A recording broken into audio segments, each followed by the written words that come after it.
Good afternoon. In this tutorial, I want to show you how to run Odoo on a Windows machine without installing it. However, you need prerequisite things like Python and Postgres. So in this repository, what we've got Odoo, and we've got Odoo version 8 up until Odoo version 15. And in this tutorial, I'll be showing you Odoo 12. So all you need to do is you need to download a zip file of that repository. I already have one that has already been downloaded. So the next thing that I need to do is I need to extract this zip file to a specified folder location. So in my case, I'm going to use the desktop. So I need to open there. Then I'll copy the files to clipboard. That's my next step. I'll copy the files to clipboard. Okay, so it's going to take some time to copy those files to clipboard before I can paste them. Now that it is done, I'll go to my desktop and I'm able to export it into the desktop. I'll just paste it on the desktop. So that's my next step. I need to paste it on the desktop. Now I have my file over there on the desktop. Then I need to navigate into the file and open the config file. That's my next step. As I navigate into the file, I need to open the config file. Why? Because we need to change the path. So the config file lies in the server. There is our Odoo, the .conf file. Okay, my config file. So in the config file, what I need to do is I need to change the path in which Odoo lies. So you can see on the add-ons path there, we got that path that we have pulled from the repository. That's exactly the path that I did. But here I've extracted my folder onto the desktop. Okay, I'm going to copy that path. That's the one that I want to replace with. Okay, I'm going to replace. Then select the path that I have up until I get to C, just before server. Then put it on the find and replace. I think you understand what find and replace. Okay. So once I find and replace, it's going to replace also on the commented lines at the bottom. We've got two commented lines there. Okay. Then the next step is to go to, I want to go to GitHub and follow the steps that are listed there. So on the steps that are listed there, the first thing that we need is we need Python. So if you already have Python, you need to jump to step number 3. That's probably the third step. If you have Python and Postgres, you jump to step number 3. So by clicking on that link on the Git repository, it just opens a Python and you select the one that you want to download. So in my case, I'm going to download the 64-bit. So we'll go 32 and 64. So after it's done downloading, I'm going to install it. It's very important. What you need to do is you need to add in a path. So you're adding Python to the path. And the next thing is you want to customize. Then you want to install Python for all users. Then you also want to change the path in which Python is going to be installed. So I'm going to install it directly into C.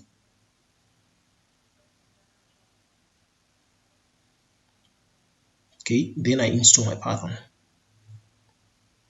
So after this is done, the next step, if you check to the Git repository that I had opened there, you notice the next step is to install Postgres. So I've already put a link for the Postgres there on the Git repository. If you click on that link, it's going to open the Postgres where you can download your Postgres. Okay. So in this case, you've got the Windows 64-bit and Windows 32-bit, but you notice that on 32-bit just ends at 10. You no longer have higher versions of Postgres. So I'm going to download 13 because I already have 10 and 12.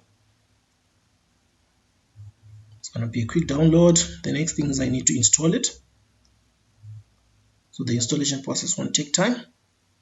So on the Postgres, you've got a few steps that you need to follow when installing Postgres. The first one being you need to change the path. I usually like to install all my Odoo related things in program files directly. Actually in the C drive, not in program files. So I try to remove the program files, then I install them directly in the C drive. Then the next step is we need to select the things that you need to install. Always remember to install pgadmin. That is very important. Then the path of the data, doesn't matter, it's going to install in that same path. Then you put in the password that you want for the Postgres. I always use OpenPG PWD. So you type it and retype the password. Then you need to change the port. So I'm currently using port 5432. So it now needs a new port for 5433. So that's going to be my new port for the Postgres 13 that I'm going to be using. So those are the things that I need to check, that I've selected and put there. Then next, then my Postgres is installing. Okay, my installation is done. I don't need to run a stick builder. I just click on finish.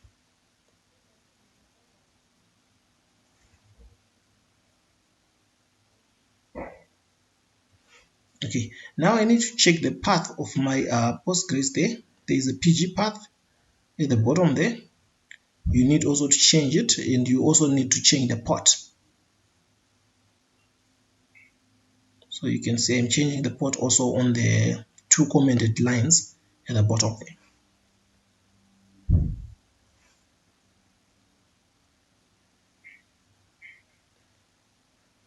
Now going back to GitHub, I just want to see the next steps. So the next step, I need to open a PG admin, and I also need to create a role, a user role in PG admin called OpenPG, and put a password OpenPG PWD. So in my case, it's going to be slightly different because I already have OpenPG. So what I'm going to do is I'm just going to add a role, a new role that's called OpenPG1, so that you can just see how those roles are added. Okay, I use my password which I've put in, which is OpenPG PWD, which is basically the standard password for Postgres. Then from there, I just need to open my server. Then I open the Postgres. Then once I've opened the Postgres, I need to right click on the Postgres, then say create. I'm going to create a new group or a new login. So in this case, I'm going to say OpenPG1. Why? Because I already have OpenPG. Then the next thing is I just need to go scroll down on the privileges, make him a super user. He can log in, he can do all those things. Then security, there's no need to change. I'll need to go and change on the definition. That's where I'm going to put my password. And my password is going to be OpenPG PWD. Okay, then I save. So now I've saved the password for OpenPG, and you can see on my logins I've got OpenPG, OpenPG1, and the rest of the users.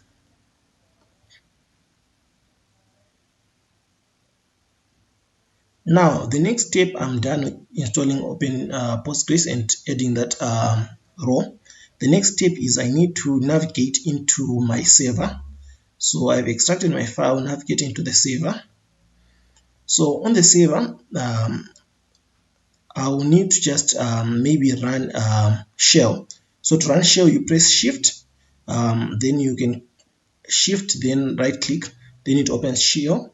Then you can just click on type in pip install -r, then r, then tab. So I'm going to show you the requirements text.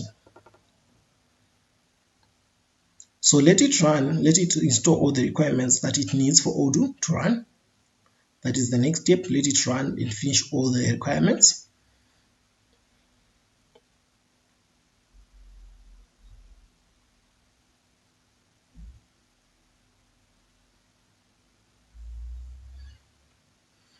So it's done installing the requirements txt, which has got all libraries that are required by Odoo.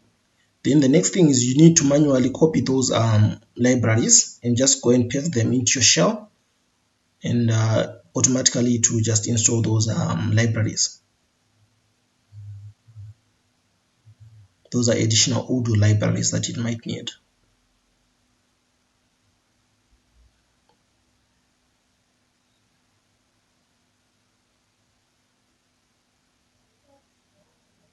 So you can see some of them, they have already been satisfied, but some are still installing.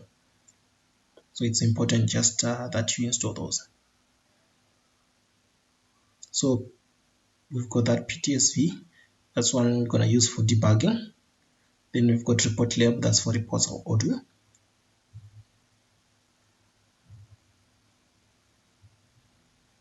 So you can see most of my libraries have already been satisfied. Then after this is done, the next step is we need now to run Odoo.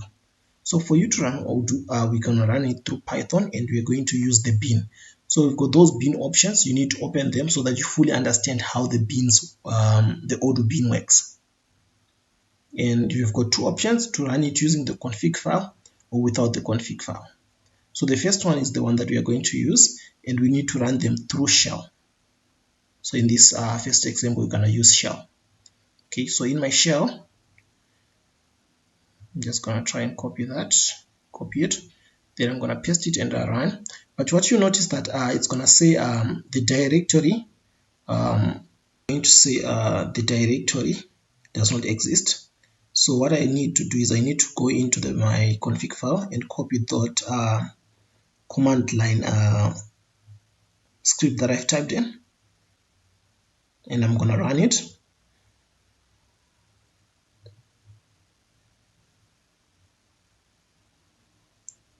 So at that point, you notice that it's giving a fatal error and my Odoo is not running because of the Postgres related issue. So I will need to check the port that I'm currently using. So in this case, I'm going to change my port. I had initially put 33, so I'll need to put 32 because I already had Postgres and I had not configured well. So I'm going to use Postgres 32 in this case. So I'm going to make changes to that file, and I'm going to use Postgres 32.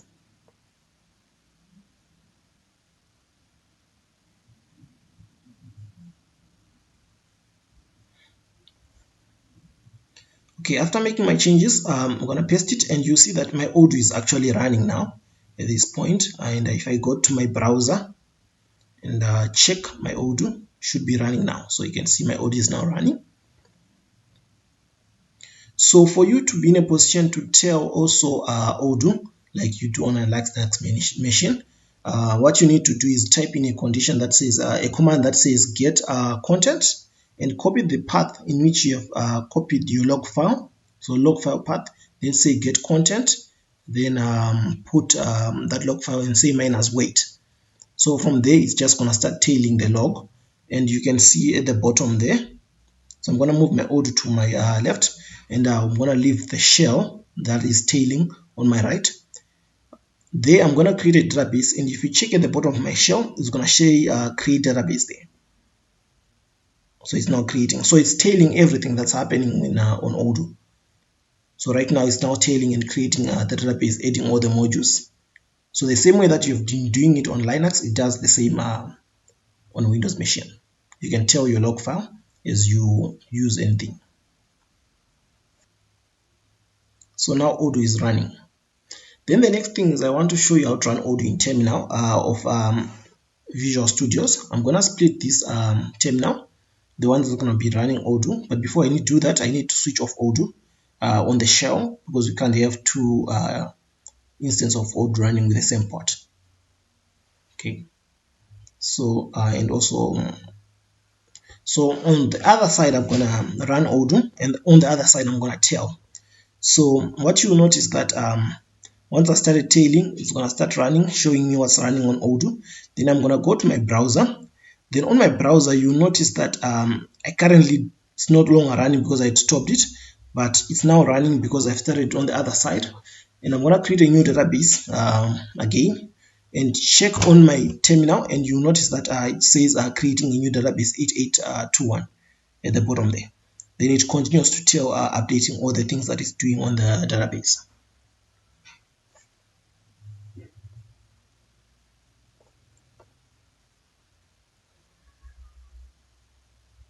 So that's essentially my terminal. So the next thing is I need to run Odoo using a command or my config file. So I'm going to stop Odoo on the other terminal. I'll leave the one that's tailing as is, and I'm going to refresh just by pressing Ctrl C. You stop Odoo. Okay, once I've stopped Odoo and try to refresh, you notice that it's no longer running. And I'm going to use the second command, which is the command which has got the config file defined there.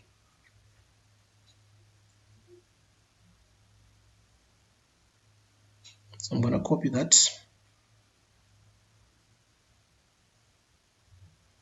which is the second command on line number 62. I'm gonna paste it and I'm gonna run it. My Odoo is now running. However, I'm getting an internal server error. I also need to change the port on my browser because my config file is looking at the path which says, so if you check my HTTP port on the config file, you notice that the HTTP port is defined as 9012, of which I'm on my browser I was using 8900. So I need to change it 9012. There is my Odoo running. So I've got an internal server error. So this is coming from an add-ons path that has been added. I can see there an add-on path that hasn't been added, that doesn't exist. So it's very important when you're adding path in Odoo that you add path that really exists. If it doesn't exist, do not add it onto Odoo because it's going to give you an internal server error.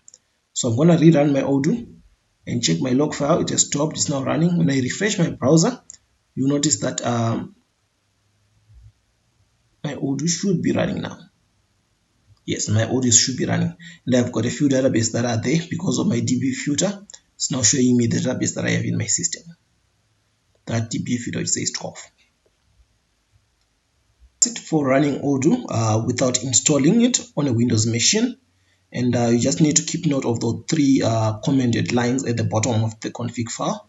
The other one is for configuration. The other one is for running Odoo using Odoo bin. And at the same time, you also need to go through the Odoo bin so that you can understand the other conditions that you need to define. If you don't understand them, just use the config file that I've given you. Thank you.